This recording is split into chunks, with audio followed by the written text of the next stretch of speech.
माझं semester online चालू असल्यामुळे मला घरात बसून आलेला कंटाळ, सगळी बिनकामाची कामे करून झाल्यावरती मी आज ठरवलं की व्लॉग करायचं म्हणून. आज मी मित्राबरोबर ट्रिपला जात होतो. कुठे जात होतो हे तुम्हाला थोड्या वेळात समजेलच, म्हणून व्लॉगमध्ये तेवढं बनून राहा. ही जी डाव्या बाजूला तुम्हाला कंपाऊंड दिसते ते आहे माझ्या शाळेचं सेंट जेवियर्स हायस्कूल, कोल्हापुरात 1 नंबर शाळा. सगळ्यांना आपल्या शाळेशेजारी गेलं की एक वेगळंच नॉस्टॅल्जिया हिट होते, ते खरंच आहे. आज वैभव ट्रॅव्हल्स आलेली कुठेतरी ट्रिप जाणार होती वाटतं, काय माहीत आता. तर हा माझा बालपणाचा अगदी खास मित्र जैसन आहे.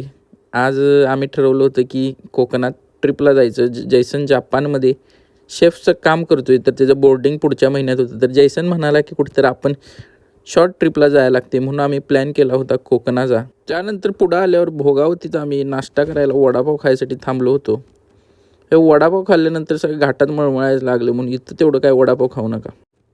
थोडंसं पुढं आल्यावरती मग जैसन साहेबांना आला फोन, साहेब झाले बिझी. मग मी काय एकटा इथंच गाडी चालवायला लागलो. आम्हाला फोन करायला कोण आहे, आई वडील आणि बहिणींचा फोन सोडून मला कोणाचा फोन येत नाही, म्हणून मी चालवायला लागलो तराट गाडी. 12:15 वाजता आम्ही पोचलो सिंधुदुर्ग किल्ल्याजवळ मालवण जेट्टीवर. सिंधुदुर्ग किल्ला तुम्हाला दिसलाच असेल. गाडी पार्क करायसाठी जागा शोधत होतो.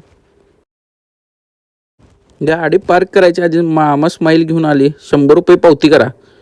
गाडीपेक्षा मामा स्माईल बघूनच 100 रुपये द्यायला वाटली. मालवण जेट्टीतून नंतर बोट घेऊन आम्ही निघालो सिंधुदुर्ग किल्ल्याकडे. 1 नंबर किल्ला आहे हा बघा. मी आणि जैसन इथं व्हिडिओ काढत बसलेलो. मग थोडा इकडे तिकडे टाईमपास केला आणि नंतर मग किल्ल्यावरती जायचं ठरवलं.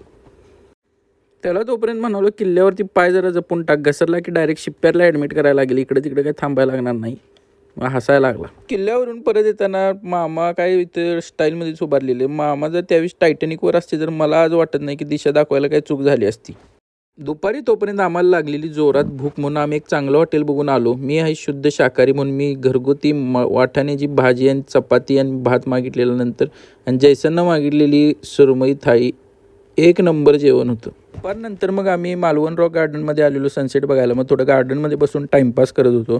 तर हे प्रेमात वेडी होती बघितल्यात, खरं एवढी वेडी हे पहिल्यांदाच बघितली. हे बघा.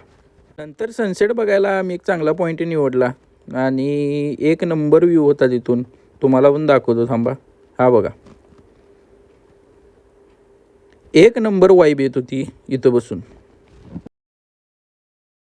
भाई तोपर्यंत इथं काय वेगळ्याच दिशेला सनसेट होत होता. बाई पोरगी आलेली साडी घालून, बाई कंप्लीट वाईब होती. मला पण आता अशीच पाहिजे बायको, आता बास झाली सगळं मला. नंतर टाईम लॅप्स करायचं ठरवलं तर तुम्ही टाईम लॅप्स बघू शकताय. तोपर्यंत तिथं टाईम लॅप्स करता करता दिदी येऊन बरोबर टाईम लॅप्सची पाक वाटच लावून टाकली. हे बघा, असं कोण करते. मग काय आता काय बोलायचं असं केल्यावर. रात्री मग जेवायला आम्ही असंच चालत जात होतो थोडं फिरत फिरत, आणि मग जेवलो मस्त आणि मग रूमवर येऊन झोपलो. सकाळी लवकर उठून देवबाग बीचवर आलो. तर देवबाग बीच काय लईच घाण झालेलं दिसत आहे, म्हणून परत आम्ही तारकर्ली बीचवर गेलो. बीचवर फिरत असताना आम्हाला एक पर्सनलाइज आमचा बॉडीगार्ड सापडला. हे बॉडीगार्ड नुसतं आमच्या मागणंच फिरत होता पूर्ण बीचवर. थोडासा टाईमपास तारकर्ली बीचवर करून फोटोज वगैरे काढून आम्ही ठरवलं होतं स्कुबा डायव्हिंग करायला. मग त्यांची बोट आलेली, मग त्या बोटमध्ये बसून आम्ही स्कुबा डायव्हिंगसाठी निघालो. बरोबर तारकर्ली बीचवरून 15-20 मिनटात त्यांनी स्कुबा डायव्हिंग स्पॉटवरती नेतात. हे आम्ही आता जात होतो. नंतर स्कुबा डायव्हिंगसाठी तयार होत होतो. हे जे पलीकडं दादा दिसत आहेत गाईड, हे सुद्धा कोल्हापूरचेच आहेत. आमची चांगली ओळख झाली. हे सगळे इक्विपमेंट्स घालत होते जे जे डायव्हिंगला लागतात, आणि मग स्कुबा डायव्हिंगसाठी तयार झालो. खाली नंतर दादांनी नेलं 30 फूट खोल. हे सगळे मासे वगैरे दाखवले. खूप भारी एक्सपिरियन्स आलेला.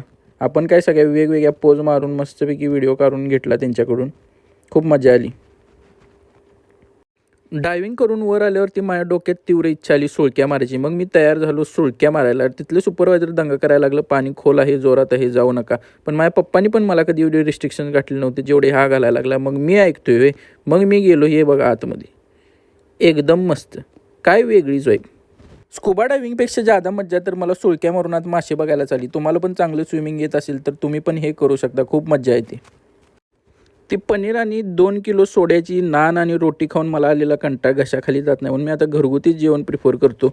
मी मागितलेली व्हेज थाळी, जैसननी मागितलेली फिश थाळी. हे आम्ही दुपारी जेवलो. गाडीत टोपी विसरली म्हणून जैसन सांगतो. मी म्हटलं पटकन घाल जा, नाही काळा पडशील. तर काय रिॲक्शन देतोय बघा. आम्ही आलो मग मालवणचं मार्केट फिरायला. मार्केट तसं छोटं आहे पण खूप काही गोष्टी इथं मिळून जातात. तोपर्यंत इथं या गायी आलेल्या सोन्याचा भाव विचारायला. काय ह्यांना घ्यायचं होतं काय माहीत, खरं इथं लय वेळ उभा राहिलेल्या. सगळं बीच वगैरे फिरून झाल्यावर किरकोळ 1-2 पॉईंट राहिले होते, ते आम्ही कंप्लीट करायला आलेलो. फोटो काढायला चांगला स्पॉट आहे तसा. हे काय माकड इथं बसलेले, ह्याला आम्ही बघत बसलेलो. मला लहानपणी माझ्या बहिणी बोलायच्या की तुझा चेहरा माकडासारखा दिसतोय, खरं हे काय खरं आहे का? आज मी खरोखर थांबलेलोच बघायला की खरोखर दिसतोय का.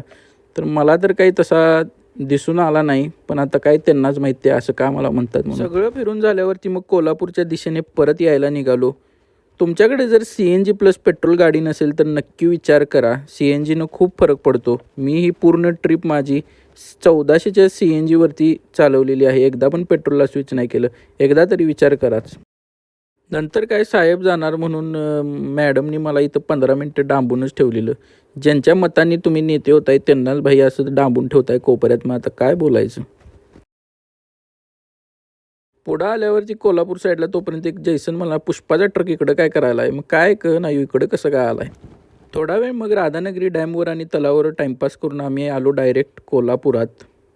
कावा नाका तुम्हाला दिसू शकत आहे. नंतर आम्ही डायरेक्ट गाडी घातली रमणमाळ्याकडे जिथे आम्ही राहतो, आणि मग आमची ही ट्रिप संपली तिथेच. ट्रिप आवडली असेल, व्लॉग आवडला असेल तर नक्की लाईक करा.